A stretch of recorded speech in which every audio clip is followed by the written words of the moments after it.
نحمد ونصلي على رسول الكريم. صلاة التوبه دا د توبې 2 رکعاته نفل ادا کولی. عام منځ په شان دي 2 رکعاته نفل دی، بده کې بسر نیت د صلات التوبه کوي. یو انسان نه څه ګناه سرزت شي نو هغه له پکار داده چې 2 رکعاته نفل د صلات التوبه نیت وکي.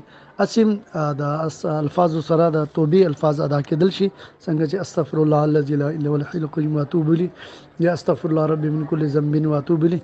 دا 3 مرتبه وای. دې سره د توبې الفاظ ادا کېدل شي، خو مگر 2 رکعاته نفل سره الله طرف ته توجه ډيري.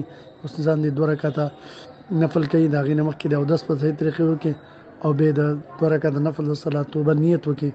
باقي کې د الله نه معافي نه وغواړي او په قران تلاوت کې دا آیتونه وای نو دا ډیره غوړه ده. نو کوم عام کوم آیتونه کوم سوراتونه ورځي هغه ویل شي.